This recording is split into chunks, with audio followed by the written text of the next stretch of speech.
In the book Illusions by Richard Bach, a character is told to look at the sky. When he does, he's asked, "Is it a perfect sky?" To which he replies, "It's always a perfect sky." So then he's asked, "Even though it's changing every second, the sky is always perfect?" The answer, of course, is yes. Likewise, your ever-changing thoughts right now, within the swiftly altering sky of your mind, are also perfect. They don't feel perfect, do they? We know. The weather in your mind sky at this moment is not yellow sunshine and blue mist and gently rolling cottontail bunny rabbit clouds. No, your interior atmosphere in the present is, as Winnie the Pooh might say, blustery, replete with lightning strikes of panic and gale force winds of worries. You are currently battered by a hurricane of hurt. So be it. Let your hurricane be. Breathe. Do not try to quiet your tempest. Let it blow. Take inspiration in this effort from Shakespeare's King Lear, on the heath, raging against the storm. Say to your thoughts, "Blow, winds, and crack your cheeks. Rage, blow. You cataracts and hurricanos, spout till you have drenched our steeples, drowned the cocks. You sulphurous and thought-executing fires, vaunt couriers of oak-cleaving thunderbolts. Singe my white head, and thou, all-shaking thunder, strike flat the thick rotundity of the world." Or something less dramatic. Breathe. Facing down the madness of your own mind requires a bit of courage. When summoning courage, Maya Angelou advised, "Sit down. Go inside yourself. Don't look outside for it. Look what you've overcome already." And still you say, "Good morning." And still you have courtesy. Look what you have come through, the times you were afraid, and lived through that.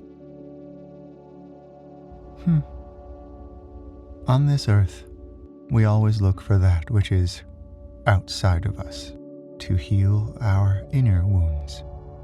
A new love interest, a new medication, a new group that thinks the right way. All these methods have their place on this plane of existence, and they may serve you for a time.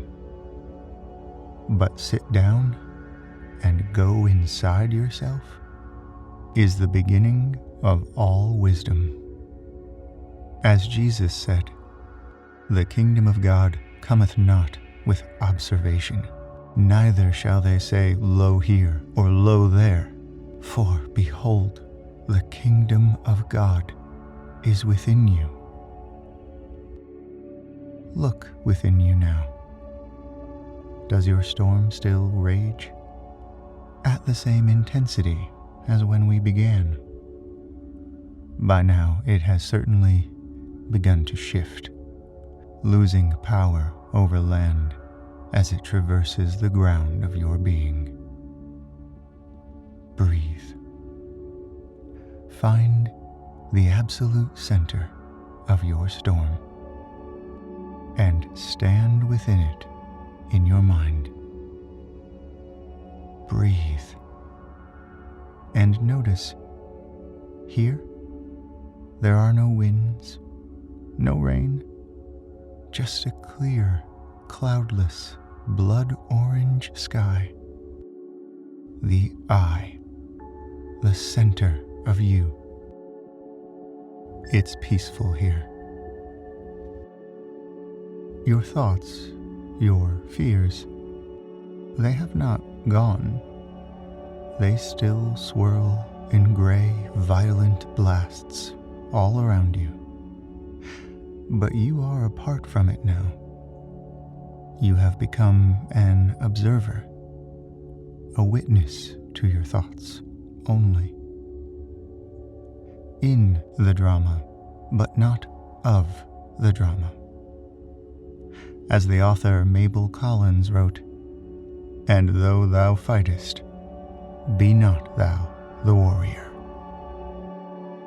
In this moment, in this hour of your life, in the midst of inner turmoil and tumult, fight, but be not the warrior. This day and its struggles need not define you. But this day matters. This hour matters. This moment matters. Each moment is eternal, full of spirit, encompassing all that is. Dear one, be in this world now, for you are in it, but you are not of it. Live your day as best you can, according to your level of unfoldment. Remember that Emerson said one of the illusions of life is that the present hour is not the critical, decisive hour.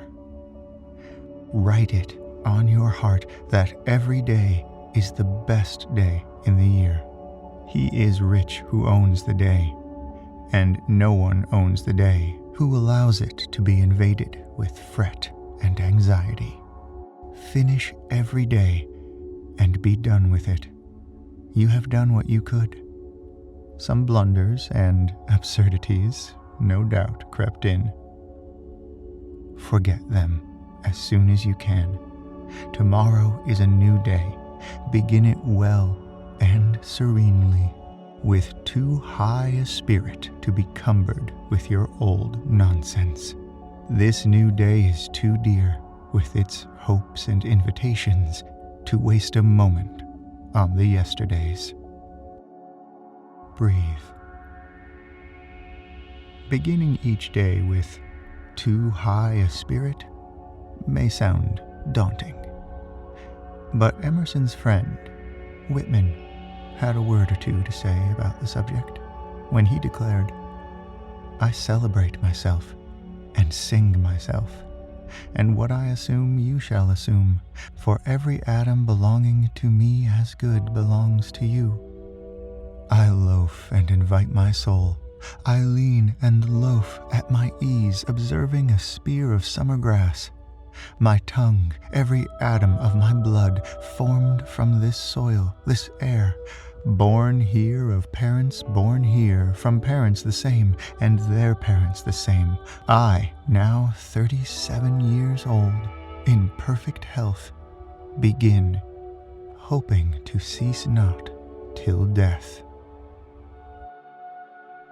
We began this meditation with a gentle reminder that you are perfect, no matter what emotional state you are in. The cosmos is too grand to concern itself with judgment. Your racing thoughts make you no less perfect than any other. You are a perfection of imperfection, constantly changing. To return briefly to Richard Bach, the sea is always a perfect sea, and it's always changing too. The argument may be a semantic one, for the universe is not a binary choice, perfect or imperfect, right or wrong, life or death. It is far more wiggly to pin down. Decades before the atom was split, William Walter Atkinson wrote, "All my investigations have led me away from the idea of a dead, material universe tossed about by various forces to that of a universe which is absolutely all force, life, soul, thought, or whatever name we choose to call it.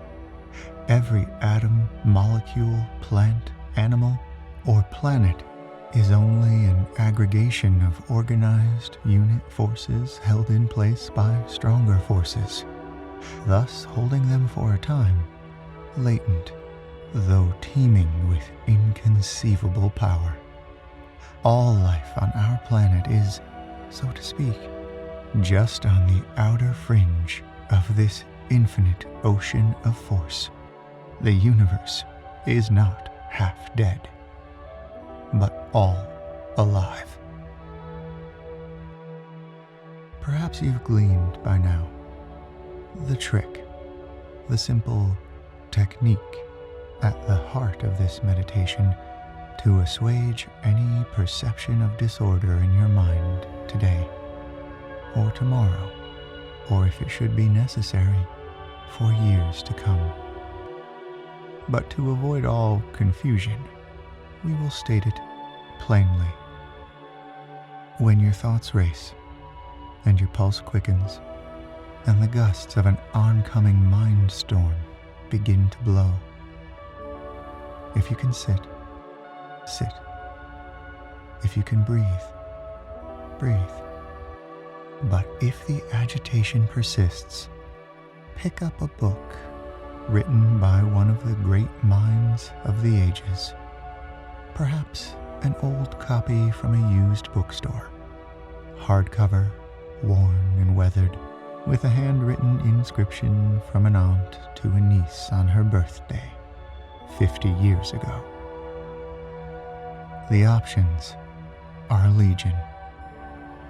The essays of Emerson, the poetry of T.S. Eliot, William Butler Yeats, or Langston Hughes, the narratives of Toni Morrison or Gabriel Garcia Marquez, a spiritual text unknown to you, the Bible or the Quran, the Buddhist sutras, the Bhagavad Gita, Siddhartha, the Little Prince, Jonathan Livingston Seagull, or Winnie the Pooh. For 10 minutes, 15 if you can manage it, read, absent political identity, absent cultural identity, absent any identity at all. Just read the words of one soul, writing only and specifically for one other soul, you. Allow the sentences and their syntax to reorder your mind.